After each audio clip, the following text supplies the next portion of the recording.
You're lying in the dark, reaching out, and you hear the words again. I'm tired. Maybe later. I'm just not in the mood. When that reduction becomes a pattern, the isolation sets in. You start analyzing the situation, assuming your partner is medically broken, that you've lost your physical appeal, or that the romantic connection is permanently gone. But for the vast majority of couples, viewing this as a medical issue or assuming it's a defect in your partner is a complete misdiagnosis. What you are actually experiencing is a desire mismatch. One person naturally wants intimacy more often, and the other wants it less. There is no right or wrong person in this scenario. Treating low desire as an individual defect is a quick way to push a couple apart. To fix the disconnect, you have to treat it as a relational dynamic, one that requires a completely different understanding of how arousal actually works. Look closely at intimacy in long-term relationships, and you will see it operates on two distinct timelines. Timeline A represents spontaneous desire. This is the sequence where the switch is flipped before any action takes place. You feel turned on instantly, and that feeling drives you to seek out physical intimacy. Timeline B represents responsive desire, and the sequence is reversed. The person does not feel in the mood at all initially. Instead, intimacy has to start first, through cuddling, touch, and connection, and only then does desire begin to build. Responsive desire is entirely normal, but if you operate on spontaneous desire, a partner who needs a 20-minute runway of physical touch before feeling a spark can easily seem disconnected.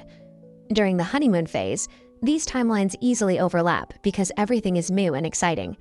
As a relationship matures, we have to accept that arousal isn't always a starting line. Sometimes it is the destination. During midlife, maintaining that destination gets significantly harder. Couples are hit with a heavy combination of raising kids, career pressures, and constant mental load. All of those everyday stressors directly target the responsive desire timeline. The exhaustion acts as massive friction. The responsive partner now requires a much longer runway of connection before desire can ever spark. This creates an immediate clash.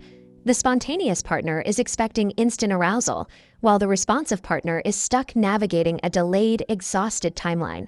The byproduct of that clash is performance pressure.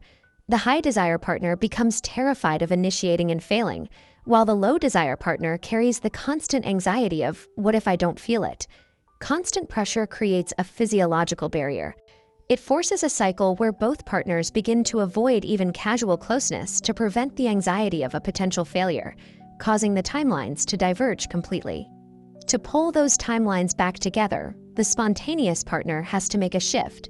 You have to stop expecting your partner to magically feel like it out of nowhere.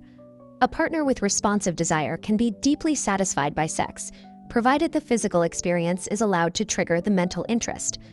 Resyncing the timelines begins with reducing friction.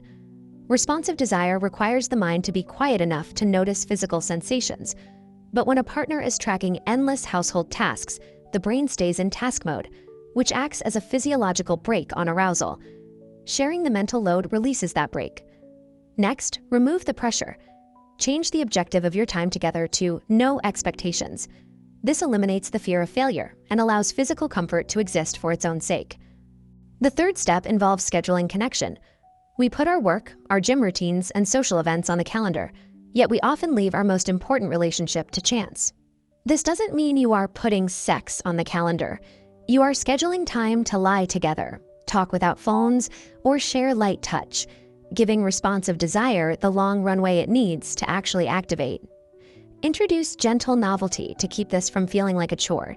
Trying a new environment or slightly shifting your routine keeps that scheduled time intentionally exciting.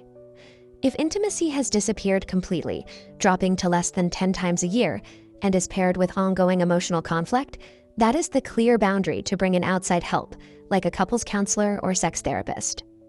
Desire doesn't survive on autopilot.